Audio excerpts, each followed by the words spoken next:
Pri mojej práci s počítačmi sa často stretávam s hardvérom, ktorý klienti po upgrade považujú za zastaralý alebo nepoužiteľný. Tento počítač je postavený práve z takých dielov.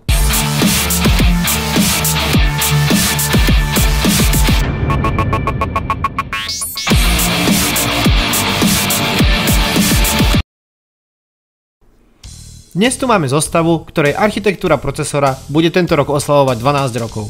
Hľadal som niečo, čo je v rámci trhu s použiteľnými dielmi v čo najnižšej cene, ale zároveň stále aspoň ako tak relevantné pre bežné použitie alebo veľmi low-end gaming v roku 2025 a snažil som sa vtiesnať do budžetu 100 €. V porovnaní s ponukou na trhu a tým, čo mám v kancelárii, mi vyšiel nasledovný stroj. Jedná sa o Intel i5 4670, štvorjadro s 3,4 GHz frekvenciou bez hyperthreadingu. i7 s hyperthreadingom by bola lepšia, ale málo kedy sa dá nájsť za menej ako dvojnásobok ceny i5, čo by nám úplne zabilo budget. Procesor je osadený na doske Gigabyte GAH87D3H a 16 GB DDR3 RAM v 4 4GB moduloch. Na pozíciu grafickej karty som osadil GTX 1050 s kapacitou pamäte 2 GB GDDR5. Dnes už žiadny zázrak. Karta je znateľne slabšia ako je populárnejšia verzia GTX 1050 Ti. Výhodou ale je, že karta žerie v maximálnej záťaži len 70 W, čo robí túto zostavu veľmi nenáročnou na zdroj. Ako úložisko nám poslúži 240 GB SATA SSD Patriot plus 320 GB starý Toshiba harddisk.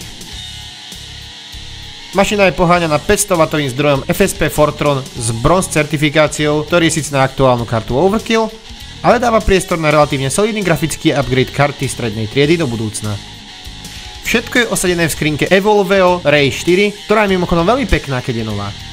Táto si už kadečo prežila, ale tým pádom je lacnejšia, čo nám pomôže zmestiť sa do budžetu. Tento počítač by ma podľa aktuálnych cien na trhu s použitými dielmi stal nasledovne 40 € za kombo procesoru, dosky a rámiek, 15 € karta, 11 € bedňa, 15 € zdroj, 8 € SSD a 2 € za harddisk. Celkovo nám to vychádza zhruba 91 €. Aktuálne inzeráty s podobnými cenami. Poďme sa teda pozrieť, ako si počítač postavený za necelých 100 € poradí v benchmarkoch. Counter-Strike 2 na najnižších nastaveniach pri 1080p rozlíšení dosahoval v priemere 100 fps s prepadmi na 70. Sice to nie je ani zďaleka porovnateľné k výkonu tejto karty v predošlej verzii Counter-Strike Global Offensive, avšak nezaznamenal som žiadne väčšie zasekania. V tejto cenovke veľmi obstojný výkon. Elden Ring na najnižších nastaveniach pri 1080p rozlíšení dosahoval v priemere 43 fps s prepadmi na 35. Nie je to ideálne, ale hra ide vzhľadom na FPS relatívne plynule a v 100 € cenovke je to lepší výkon ako som čakal. Metro na najnižších nastaveniach v otvorenom priestranstve nedokázal udržať ani konštantných 30 fps. V uzavretých priestoroch je to lepšie, no aj tak by som si hranie tohoto titulu na tejto zostave rozmyslel.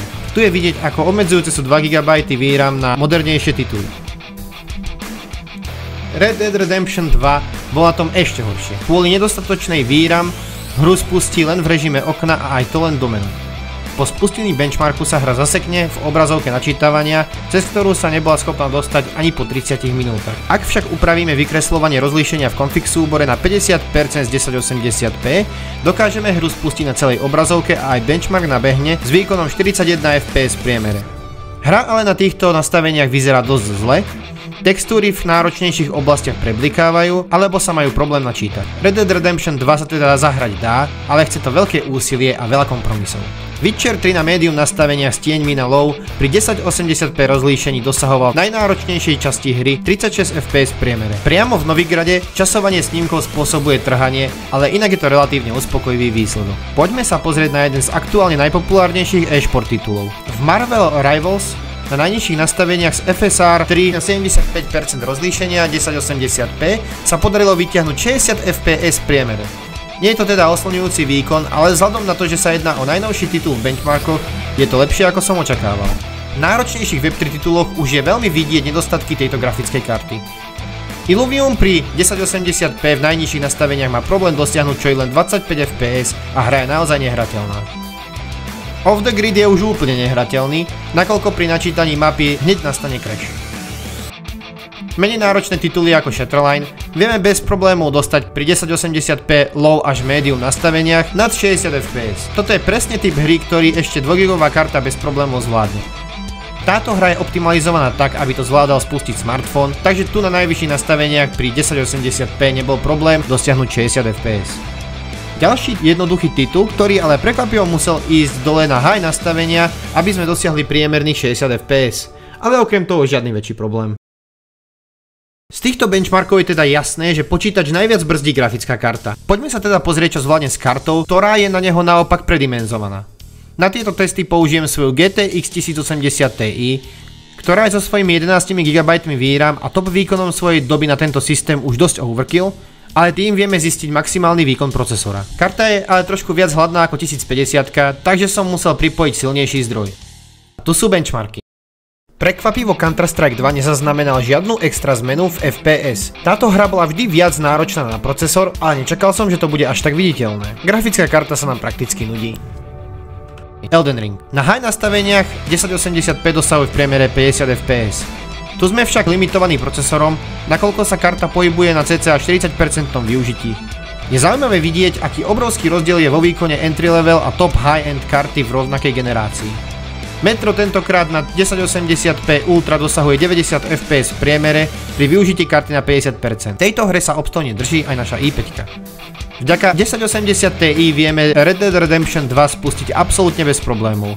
Pri balance nastaveniach máme v priemere 54 fps s poklesmi na 40. Karta by ešte kus potiahla, ale tu už vidíme využitie medzi 70 až 90% a procesor nás brzdí oveľa menej ako vo väčšine testovaných titulov. Witcher 3.